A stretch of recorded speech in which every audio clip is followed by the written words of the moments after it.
بسم اللہ الرحمن الرحیم۔ السلام علیکم۔ آج 4 نومبر بروز جمعہ ہم بات کریں گے دو اہم ایشوز کے حوالے سے۔ بار کونسلز، پورے پاکستان کی جو بار کونسلز ہیں، بڑا تگڑا اعلان کیا ہے عمران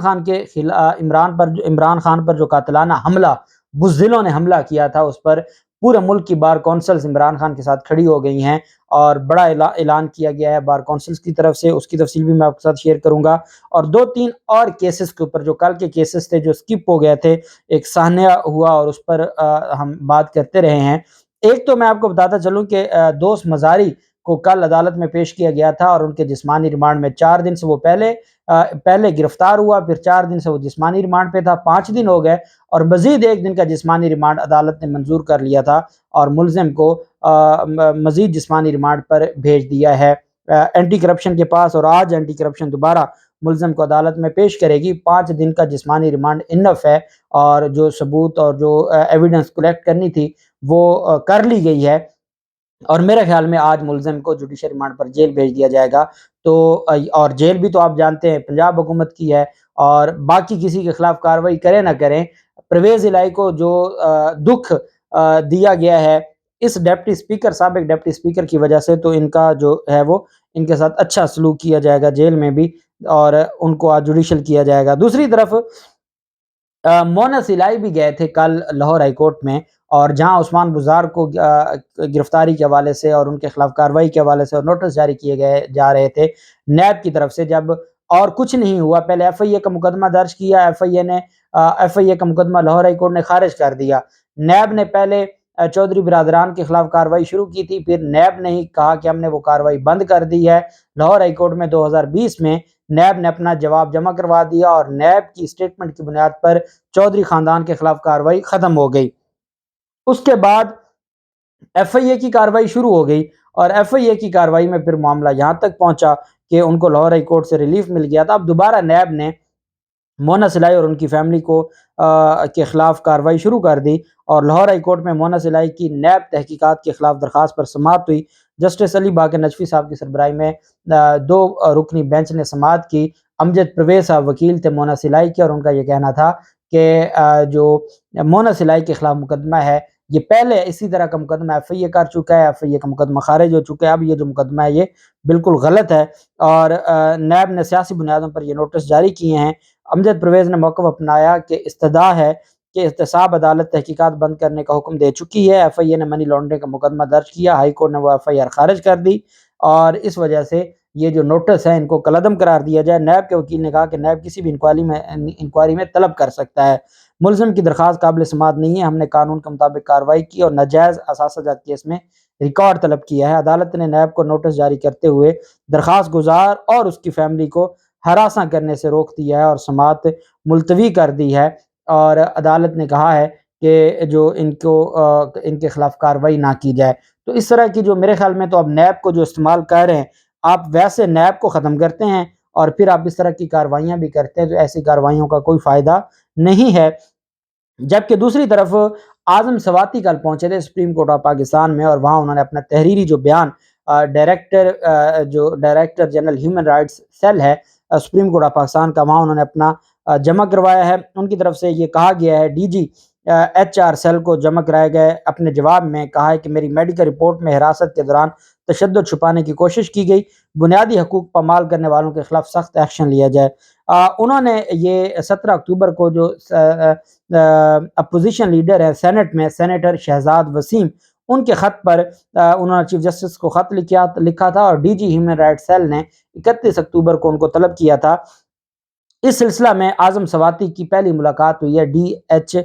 ڈی جی جو ہیں ڈائریکٹر جنرل ہیومن رائٹس سے ملاقات تھی، اور انہوں نے اپنا تحریری جواب، میڈیکل رپورٹس اور دیگر دستاویزات جمع کروائی ہیں۔ تحریری جواب میں اعظم سواتی نے کہا کہ 3 نقاب پوش افراد مجھے گھر سے نامعلوم مقام پر لے گئے، پورے راستے مجھ پر تشدد کیا گیا، میری ویڈیوز بنائی گئیں، تشدد سے مجھے قے آئی اور کچھ دیر میں بے ہوش رہا، مجھے تھانہ سائبر کرائم پھر منتقل کر دیا گیا۔ انہوں نے موقف اپنایا کہ ایف آئی اے نے کہا اعظم سواتی دل کا مریض ہے، مزید تشدد برداشت نہیں کر سکتا۔ 3 گھریلو ملازمین کو تشدد کر کے خاموش رہنے کی ہدایت کی گئی۔ ایف آئی اے اہلکار میرے گھر کی سی سی ٹی وی ریکارڈنگ بھی ساتھ لے گئے۔